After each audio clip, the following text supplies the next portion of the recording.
판기를 위해 김영진 위원님, 조배숙 위원님 질의까지 하고 정의하도록 하겠습니다. 다음은 존경하는 경기 수원병의 김영진 위원님 나오셔서 질의해 주시겠습니다. 인사 안 하세요?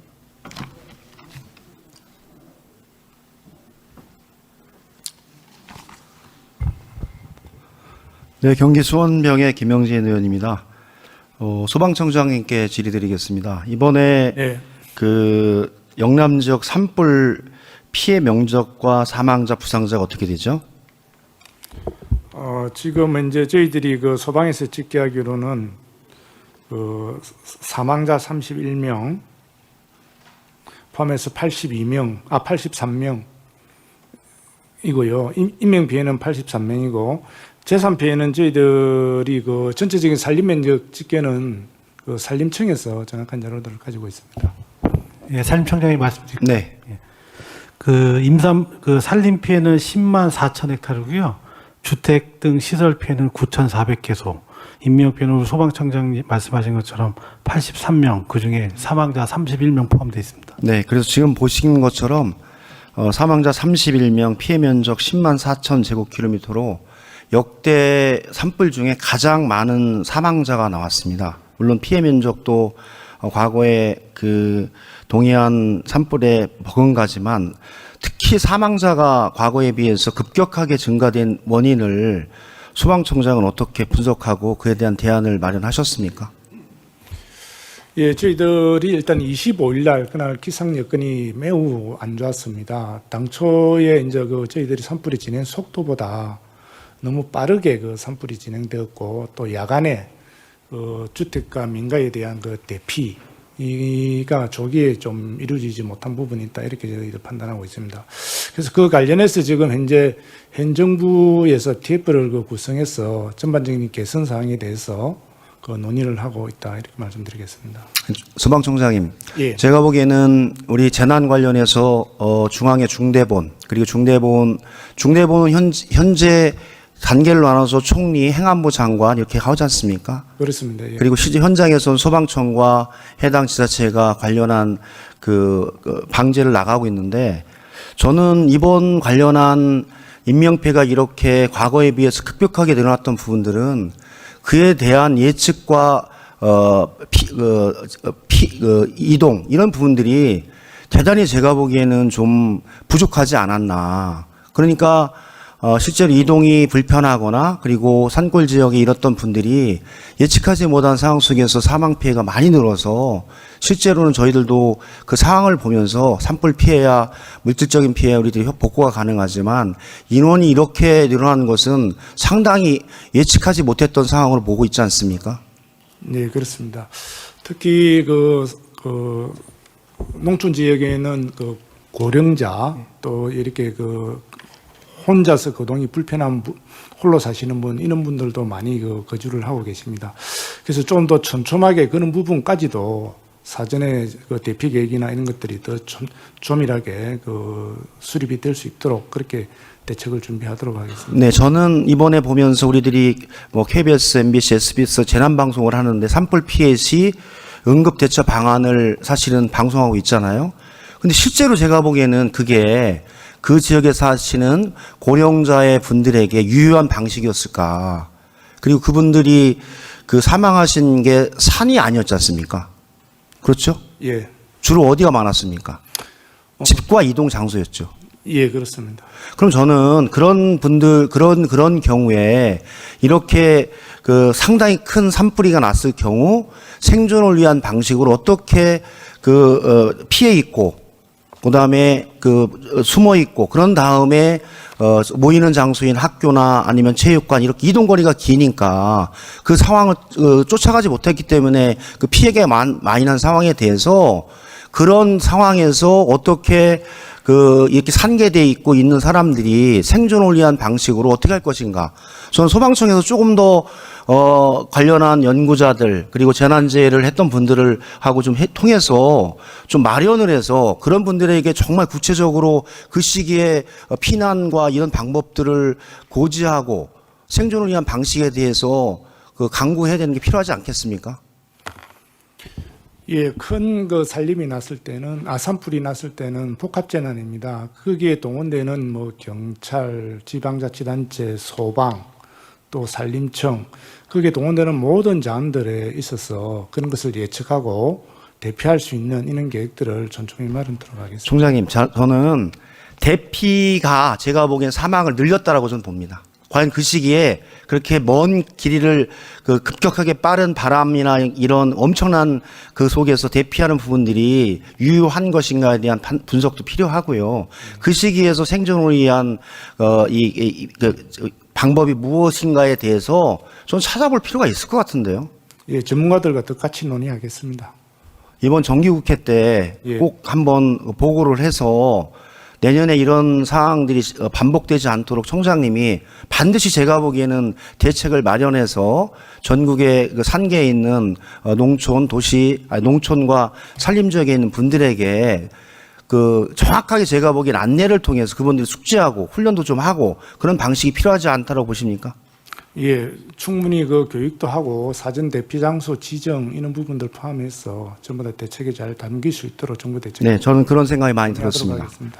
네, 산림청장님, 이번 그 산불 관련한 곳 속에서 산불 진화에 아까 말씀드렸듯이 그 진화 헬기의 준비도 부족했고 또 산불의 규모와 내용에 비해서 우리 재난 헬기의 규모나 숫자가 상당히 적어서 그 해당 산불을 진압하기 상당히 어려움이 있지 않습니까? 그러면서 임도 얘기가 많이 나왔어요.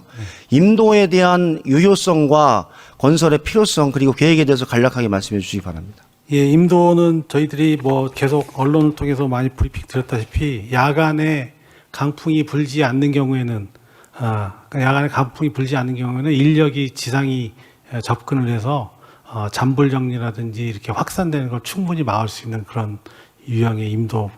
산림청장님, 예. 현재 산림청에서 계획하고 있는 매년 임도 계획에 따르면 예. 그런 위험 지역에 있는 그 산의 임도를 개설하려면 몇 년 걸립니까?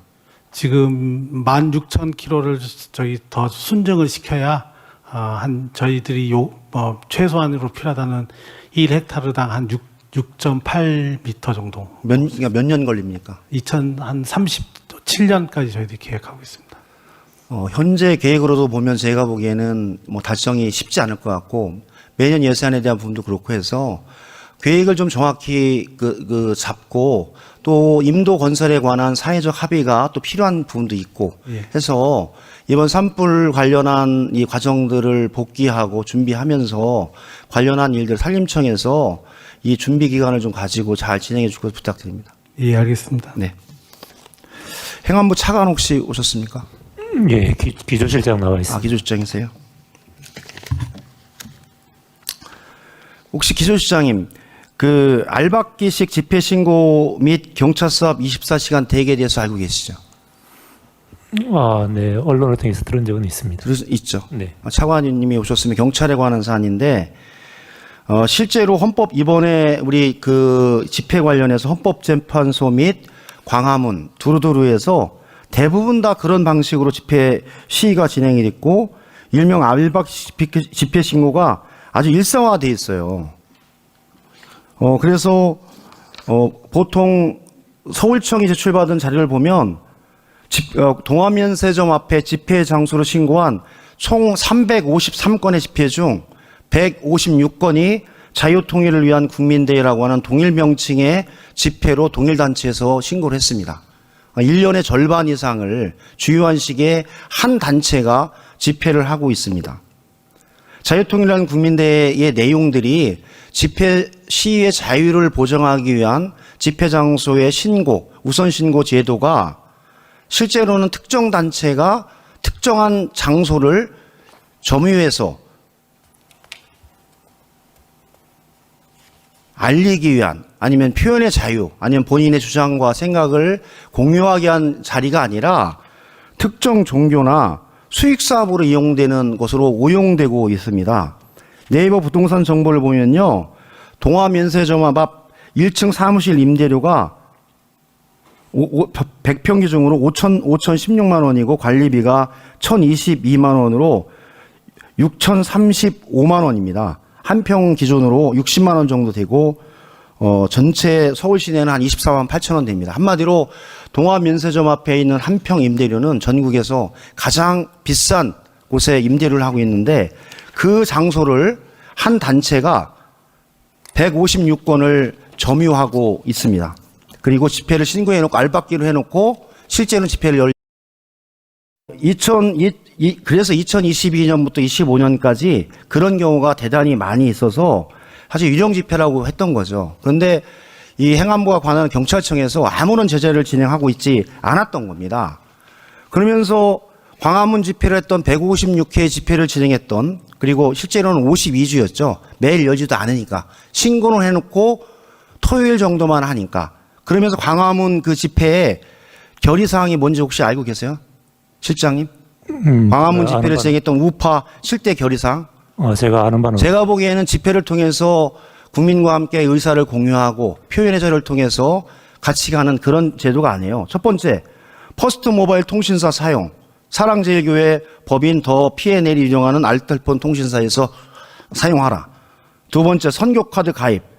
농협은행과 전광훈 목사가 제휴한 체크 신용카드 사용하라. 셋째, 자유일보 신문 정기 구독. 넷째, 자유마을 가입. 다섯째, 광화문 온앱 설치 및 가입. 그래서 온 사람 확인하라. 여섯째, 너하라 TV 1천만 방송 TV 채널 시청 및 구독이에요. 그리고 마지막, 그래서 이걸 다 하면 6가지 하면 제3국민연금으로 월 100만 원씩 제공하겠다.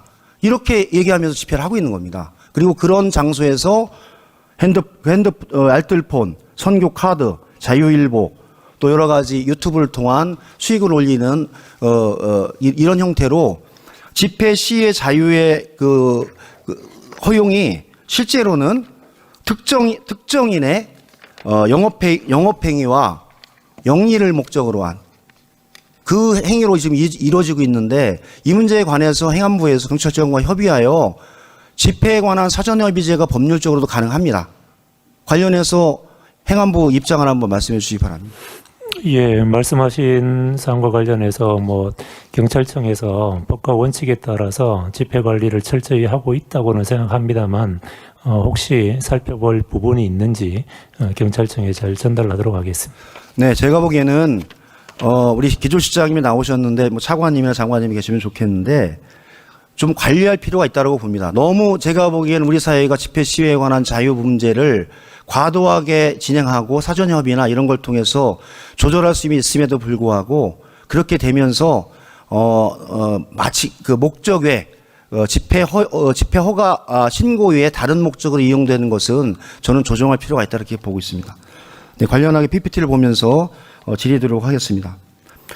윤석열 정부 부자 감세에 관련해서 제가 여러 차례 말씀드렸는데 2023년과 24년의 세수평가가 87.2조에 다다랐습니다. 실제로는 역대급이었고 이 영향이 현재까지 경제성장률에 그대로 영향이 미치고 있고 2023년 1.4%, 작년 2.0%, 올해 또다시 1.9에서 1.5 이렇게 계속 떨어지고 그렇게 되고 있는 한 해 큰 영향이고 결국은 세수펑크가 났기 때문에 세출을 조정해서 집행하지 못했던 거죠. 결정적으로 전체적으로 다 연쇄 영향을 미쳤습니다. 그리고 2024년 조세 부담률을 보면요. 17.7%입니다. 저 그래프를 보듯이 2016년 수준으로 떨어졌습니다.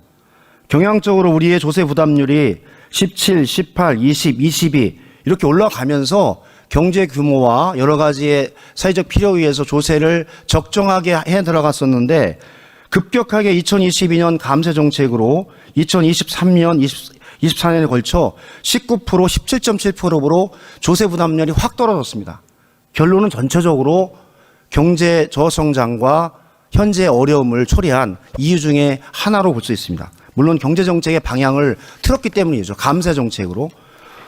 넘겨주세요. 그럼에도 불구하고 저렇게 감세를 통해서 감세를 했음에도 불구하고 총지출 감소에 따라서 민생이 외면되니까 결과적으로는 국가 채무가 1279조로 100조 이상 늘어났습니다. 마치 감세와 조정을 하게 되면 총지출을 조정하게 되면 감세 규모가 조정될 것 같처럼 생각했지만 결론은 그렇지 않게끔 않는 것처럼 저렇게 늘어났다는 겁니다. 그래서 경제 성장률이 그대로 반영이 된 겁니다. 아까도 김영환 의원도 얘기했지만 역대급으로 사실은 윤석열 정부의 평균 성장률 2.0입니다. 전 정부에 대해서 수많은 비판을 했지만 경향적으로 4%, 3%, 2.5% 유지해 나가면서 어느 정도 우리 경제가 흘러가는데 어려움이 없었는데 이번 실제로는 어려움에 처했고 IMF 외환위기 26년 만에 처음으로 가계 실질 소득도 마이너스로 돌아왔습니다. 그래서 저는 이번 추경 관련해서도 물론 산불 재난 여러 가지 이유로 인해서 추경을 편성하게 됐지만 저는 현실적인 민생의 위기를 나름대로 분석하고 대안을 제출할 수 있게끔 조금 유연하게 저는 여야와 협의해서 이 추경의 규모도 증액해 나가면서 대응하는 게 필요하다 그런 생각이 드는데 부총리께서 간략하게 말씀해 주시죠. 네, 뭐 기본적으로 지금 추경이 좀 더 민생이나 경제에 도움이 되는 방향으로 논의를 하자는 거에 대해서는 저도 뭐 열린 자세로 말씀을 드리는데요. 한두 가지 말씀을 드리면 저희가 세수 추계 21년도, 22년도가 세수가 굉장히 생각보다 많이 거쳤습니다. 근데 지금 와서 보니까 저희가 그걸 좀 간과했던 것 같습니다. 그게 베이스가 아니고 결국 뭐냐면 조세 부담률 아까 21%, 22%를 저렇게 한꺼번에 18%에서 올라갈 수가 없거든요. 저거 자체가 약간 오버슈팅이었었는데 저희가 그 부분은 과도하게 우리 국민들이 지고 있었다. 결국 우리의 조세 부담률은 한 18% 정도가 적정 부담률이고 오히려 21년도, 22년도 숫자가 오히려 오버슈팅이라고 저희는 생각을 하고 있고요. 그런 것 때문에 저희가 그 세수축의 오류도 나온 것이고 그리고 저희가 감세 정책이라고 말씀드린 제도 개선을 통해 가지고 조세 부담률이 설명이 되는 건 한 15%밖에 안 됩니다.